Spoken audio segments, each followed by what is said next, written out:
nós queremos convidar Divaldo Franco para uma entrevista sui generis. Se vocês perceberam, no relato de Edinólia, ele já estava no primeiro Congresso Espírita da Bahia.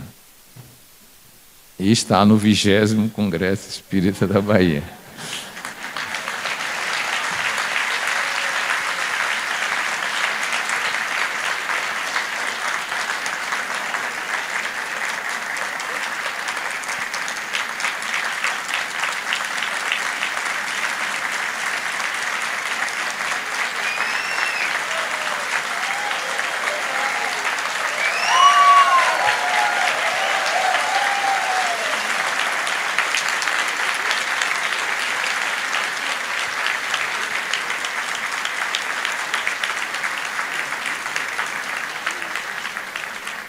Nós vamos fazer aqui uma entrevista e logo a seguir Divaldo fará a palestra de encerramento e depois a comunicação comunica o encerramento já direto após o término dessa palestra. Conforme combinado, não sei se... conforme combinado, essa é uma entrevista que fala muito mais da subjetividade do que dos fatos vividos que são de domínio público. Em outras palavras, a gente quer saber alguns segredos da alma, né? Ele vai responder se achar conveniente ou não. O primeiro deles já está explícito no fato. O que é que faz uma pessoa, no seu caso, perseverar tanto tempo na mesma atividade? Construir isso aí, o dentro. Como é que você conseguiu isso? Pode responder. Senhoras, senhores, queridas irmãs, queridos irmãos espíritas, caras amigas e amigos que nos acompanham pela Web TV, Mansão do Caminho e outras entidades semelhantes, rogo ao Senhor da vida que nos abençoe. Realmente é espantoso manter o entusiasmo em o ideal por mais de 70 anos, ininterruptamente.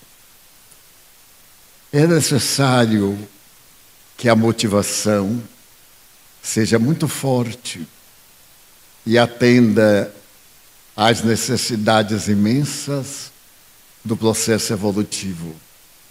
Foi o que aconteceu comigo. Ao encontrar a doutrina espírita, eu encontrei a vida. E este fenômeno de mais de 70 anos já passados me enche tanto de entusiasmo que parece haver sido ontem quando eu descobri a imortalidade da alma. Foi o maior encanto da minha existência. De formação católica, com tendência para o seminário, sendo sacristão, os espíritos demonstraram-me que Deus é amor. E destruíram em mim a convicção teórica do inferno. A minha mente não podia entender como Deus, Pai de excelsa misericórdia, era capaz de punir eternamente por um crime da ignorância, da oportunidade da evolução. Logo depois, eu descobri um outro enigma. A criatura humana não é má, porque Deus não é autor do mal. A criatura humana é ignorante, e a ignorância passa muitas vezes como maldade. E ao longo dos anos, descobri que todos necessitamos mais de tolerância do que de punição. mais de fraternidade do que de disciplinas que nos exigem a mudança de comportamento. Então, a vida, a existência atual, parece-me muito curta diante da beleza inalterada do Espiritismo. Cada dia sinto-me mais enamorado, mais entusiasmado, e penso que a divindade me tem proporcionado desfrutar das lições do Evangelho de Jesus através de uma existência longa, uma existência rigidamente controlada, dedicada à própria evolução. Por isso, não me constitui nada de especial chegar aos 96 anos de idade com o entusiasmo do adolescente de 17 anos que ingressava na doutrina espírita. Lamento muito que está acabando, porque me parece que foi ontem, quando a Dinólia se referiu ao Congresso e à palestra da Rua Barão de Cotegipe na Cidade Baixa. Eu voltei àquele momento que parece tão longe e, no entanto, está muito perto, porque está no coração. A segunda questão é a seguinte: quase todo mundo que você conheceu já desvestiu-se do corpo daquela época. Nós comemoramos os 100 anos de Jorge André, ele mandando uma mensagem do Congresso. Antes disso, um palestrante que é pouco conhecido na Bahia, mas tem uma história, Jacó Rosman Neto, também já tinha desencarnado do Congresso, ele também do primeiro Congresso. E aí me vem uma questão: como é conviver com essas, digamos assim, mudanças de personalidade no seu entorno? E se isso, de certa forma, não deixa um gosto de solidão? Os Espíritos me ensinaram 2 tipos de solidão. Permito-me uma palavra espanhola para definir melhor meu pensamento. A soledad, estar sozinho, sem rumo, e a solidão com Deus preenche todos os vazios existenciais. Quando temos uma meta, e a minha meta desde o começo foi da autoiluminação. Por isso, eu não me preocupei muito com os outros, de concordarem comigo, de referirem-se positiva ou negativamente. Eu não me incomodei. Achava natural que as pessoas discordassem e até me agredissem, porque se o meu modelo foi crucificado, eu lembrava muito das suas palavras: se fazem isto ao ramo verde, que não farão ao ramo seco? Se ele, que era árvore frondosa, recebeu a maior punição da penologia humana, sem reclamar, o que é que não espera aquele que o segue, que o ama e que o conhece? Porque o meu grande problema no Espiritismo foi conhecer Jesus, arrancá-lo das páginas do Evangelho e incorporá-lo ao dia a dia, em cada momento, nas decisões difíceis, porque uma vida de quase um século enfrenta praticamente todos os desafios. E então muito me alegra poder olhar para trás e não ter vergonha do meu passado. Isso resulta de uma frase do Evangelho segundo o Espiritismo, quando Allan Kardec fala que o verdadeiro espírita tem uma conduta de tal forma que, ao desencarnar, pode olhar nos olhos todas as pessoas, inclusive aquelas que se lhe fizeram adversárias. Olhar tranquilamente, não tendo que pedir desculpa, porque já pediu desculpa com o silêncio. No longo período existencial, o silêncio foi a sua companhia, porque nos preocupamos muito com as opiniões alheias. E nós que não conhecemos a própria opinião, naturalmente ficamos aturdidos quando amigos nos esbofeteiam moralmente a face e não nos dá o direito sequer de justificar. Numa jornada longa, aprendi que a maledicência é como o cupim. Ninguém vê na madeira, mas um dia a madeira desaba, porque o cupim a comeu por dentro. Então eu evitei muito que o cupim do meu próximo entrasse no jacarandá da minha alma. Quando acontecia qualquer coisa, eu dizia: natural, não me conhece. Eu ainda não me conheço. E até agora ainda me surpreendo com algumas reações que às vezes me pega de surpresa. Mas Deus me permitiu um temperamento muito especial, o arrependimento. Quando eu faço algo que me fere, eu não me desculpo. Eu me padeço a cruz do arrependimento. E enquanto eu não me reabilito, eu não me sinto bem. Então, o meu problema não é com o próximo, é comigo mesmo.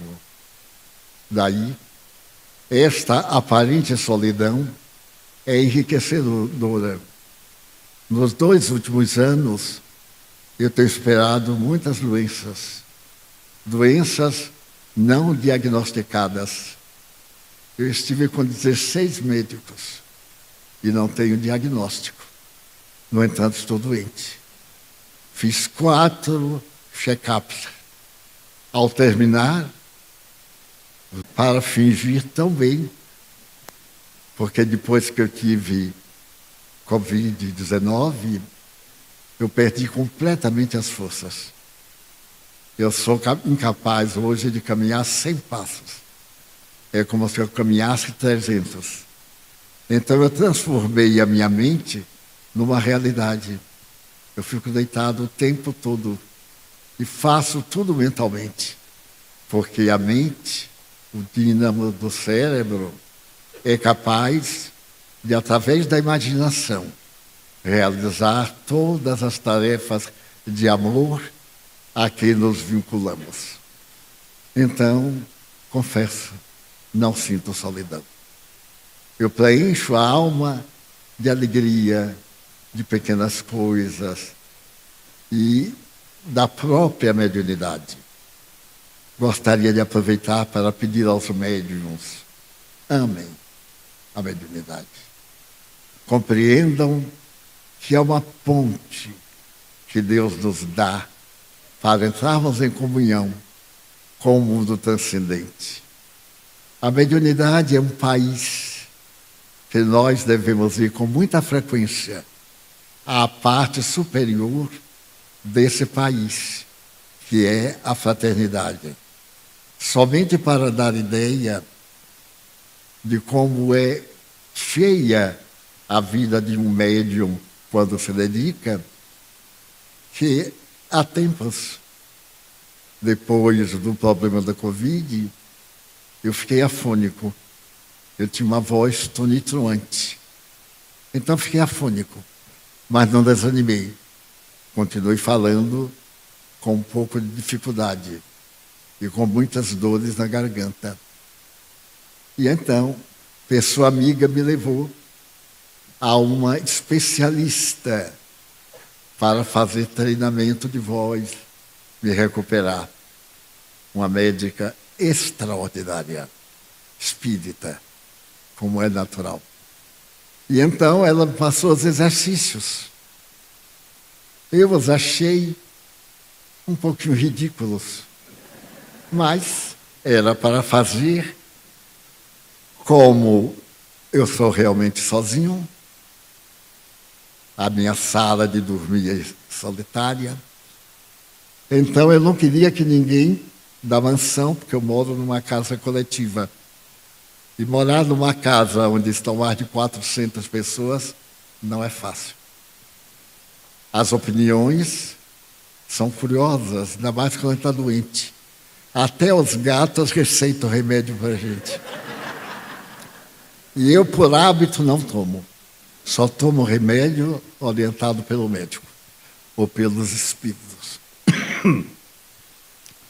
Então, nesse ínterim, eu fui para casa, me tranquei no quarto, pedi que ninguém subisse, porque tem que falar alto para modelar a voz. Orei, porque faz parte da minha respiração a prece. Não repito palavras memorizadas. Estou sempre conversando com Jesus, com os espíritos, pensando neles, preenchendo a vida. E alegre, sempre alegre.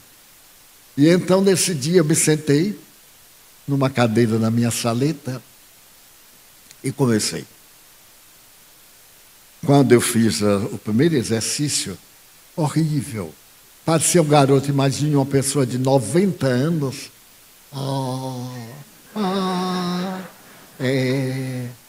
Mas aí eu fechei os olhos. Para eu não me ver, eu fechei os olhos. E quando eu estava de olhos fechados, eu fiz assim. E achei minha voz bonita, digo, nossa, podia ter virado cantor. Mas não deu, que na hora dos agudos não havia jeito. Aí eu vi uma voz na minha sala, são 2 salas. Eu vi uma voz dizendo assim, que coisinha linda. Olha para neném fazendo dabudá. Aí eu abri os olhos, era o espírito me ridicularizando. Ele ficou olhando para mim e fazendo, nenenzinho, vamos lá. Uá. Nunca mais eu fiz os exercícios. Então, a médica disse, Divaldo, você tem feito? Eu disse, mais ou menos. Porque mais ou menos não tem data. Nunca mais eu tive coragem. Então, fui a outro, lá no consultório, eu faço porque está ali de frente. Mas sozinho não tem jeito, por causa das testemunhas. Às vezes meu quarto está cheio. Eu digo assim, agora fora, eu quero dormir. Quem já viu? Ou chego, minha cama está ocupada. Eu digo, aqui da pensão não, essa cama é minha. Fora. E às vezes tem os espíritos renitentes, antipáticos, daqueles que precisam muita paciência. Eu pego o lençol e sacudo e derrubo no chão. Então é uma vida cheia de encantamentos. Por quê? Porque eu tenho metas. Desejo que esta encarnação eu não perderei absolutamente. Também não irei para o umbral, porque eu já vim de lá, já conheço tudo. Irei aproveitar as dádivas do conhecimento espírita para enriquecer minha alma de alegria e ter sempre uma palavra edificante. Porque Joana de Ângeles me disse, há 50 anos, nunca deixe ninguém sair da sua presença sem levar a parte melhor da sua vida. Nunca deixe ninguém sair de perto de você sem levar uma mensagem, seja qual for. Se não tiver verbal, sorria e deseje paz. Daí, a mediunidade é uma bênção, mesmo quando estamos sob obsessão. Porque sob obsessão, estamos resgatando. E quando estamos a sós, com a nossa mente, os nossos hábitos, infringimos as leis e contraímos dívidas.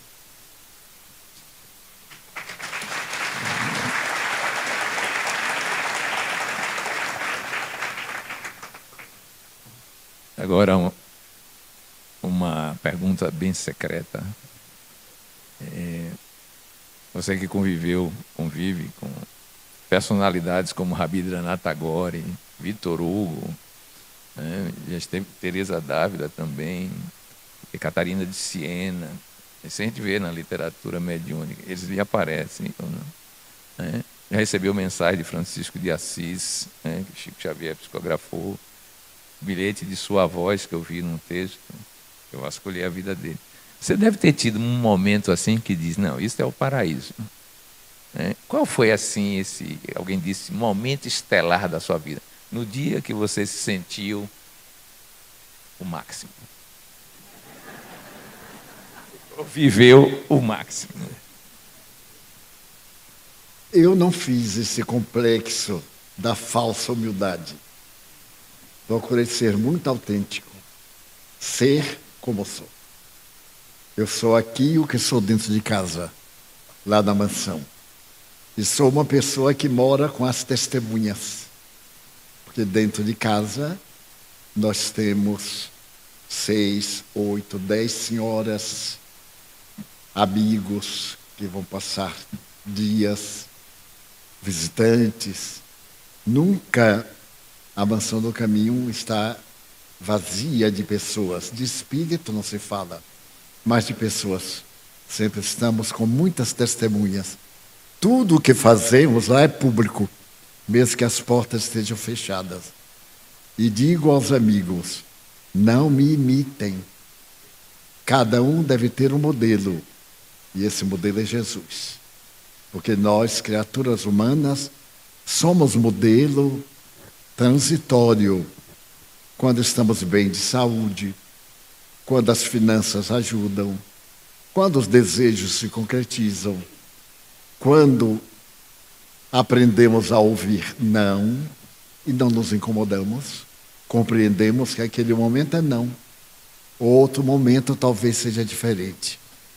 Então é claro que conseguimos uma boa harmonia. E então estabeleci como fundamental na minha existência atual não ser inimigo de ninguém. Então, se desencarnar agora, eu não levo nenhuma inimizade. Agora, não posso me incomodar de ter muito inimigo. Coisa curiosa. Na minha ingenuidade dos primeiros tempos, eu pensava que a confraria espírita era semelhante ao socialismo cristão. Aqueles 13 homens, aquelas mulheres da Galileia, aqueles pobres das estradas de Emaús, também da Galileia principalmente. E à medida que eu fui vivendo, eu fui descobrindo, como escreveu muito bem Allan Kardec, que existem os espíritas pelo coração. Pessoas estritamente boas, generosas, mas não são espíritas. Agem como se conhecessem o espiritismo. Mas também que existiam muitas pessoas profundamente conhecedoras do espiritismo, mas cuja conduta é irreprochável. Então eu não me impressionava à medida que indivíduos me queriam impingir coisas falsas e pedir meu apoio. Então a maioria desses ficou inimiga minha. Porque eu dizia, mas a minha opinião não vale nada. A doutrina é que diz isto. Eu apenas sigo. Ah, mas a mim não interessa. Muito menos a mim. Posso viver independente de você. Embora não possamos viver a sós. A sós no sentido de longe do próximo. Podemos não estar ao lado, mas estar no mesmo ritmo de trabalho. Então, dessa forma, compreendi a necessidade essencial. É a minha autoiluminação. E, ao mesmo tempo, saber que o Evangelho me nutria e me nutre. E, nesse largo período, aprendi uma coisa muito desagradável. Aprendi a dizer não. Era muito ignorante, concordava com tudo para agradar. Violentava o meu livre-arbítrio para não desagradar. Não adiantava. Desagradava da mesma forma. Porque há pessoas que não aguentam a negativa, o advérbio não. Parece que tem um tóxico. E gostam principalmente da mentira. Na seara espírita, há muita fantasia no movimento. Eu recebi ontem um livro escrito por Allan Kardec, reencarnado em São Paulo. E me dizia, dê a sua opinião. Eu digo, mais o inimigo. Porque o que é que eu vou dizer? Então, oficialmente, eu não recebi o livro. Ele já mandou me telefonar se eu tinha recebido o livro. Eu disse que sim, que eu recebo muitos livros. Recebo mais de 20 livros por mês. Outros médiuns vão psicografar. E antes de terminar de psicografar, já querem publicar. Mas publicar uma coisa tão modesta, não tem novidade, repetitiva, que desmerece a psicografia. E querem que nós apoiemos. É curioso. Eu comecei a psicografar no dia 11 de fevereiro de 1939 e publiquei o primeiro livro no dia 5 de maio de 1964. Pois pessoas ainda estão escrevendo e já escrevem pedindo prefácio. Quer ver-se que é um insensato e que está querendo brilho. No Espiritismo, o nosso brilho é a caridade, não é a palma, a exibição terrestre. Porque muitas vezes, para ser fiel, tem que pagar um preço. E esse preço, somente a pessoa sabe, e somente a pessoa experimenta. Chico Xavier me disse um dia, Divaldo, o verdadeiro espírita, além do que Kardec enunciou, é aquele indivíduo que está chorando. Aí chega alguém, ele enxuga as lágrimas para poder ir consolar quem chegou. Ele não tem direito de se queixar, porque ele é membro do organismo universal. E tudo o que ocorre no mundo, ele é responsável. O maior físico do século passado dizia, a nossa vibração, a nossa onda, a força da vida é tão grandiosa que uma pluma, uma pena delicada, movendo-se nas margens do Oceano Pacífico, movimenta-se também aqui na ladeira da Barra. Esse movimento vem até nós, a qualquer distância. Então a nossa vida tem que ser esse movimento de união, de fraternidade. Se a pessoa caiu, ela precisa mais de socorro do que de crítica. Porque ninguém cai por querer. Ninguém se torna perverso. Os obsessores me dizem, eu não era obsessor, mas fulano roubou o meu afeto mais querido. Ele me tornou um obsessor. Como eu sou de mau temperamento, eu o odeio. O que é que você acha? Eu digo, muito bem. Só que o ódio não resolve. Ame-o, porque ele vai perder o fôlego com o seu amor. E então vamos conversando em igualdade de condição. Quando ele diz, esse obsessor miserável, ele não era miserável, era nosso amigo. Como muitos amigos de hoje, nós estamos traindo, estamos atirando pedras, ou estamos deixando na extrema penúria. A nossa caridade é mais verbal do que real. dessa forma. A doutrina é para nós o grande apoio. E nesse crepúsculo, porque diariamente quando eu acordo, eu levanto e abro a janela. Se eu conseguir abrir a janela, eu estou encarnado. Na hora que eu puxar e não abrir, já viu. Então eu já cheguei do outro lado. Estou com metade do corpo lá. E metade, um restinho por aqui. Porque ainda não acabei a tarefa. Deus ajude que não acabe tão cedo. Então, em síntese, é isso, Cristina.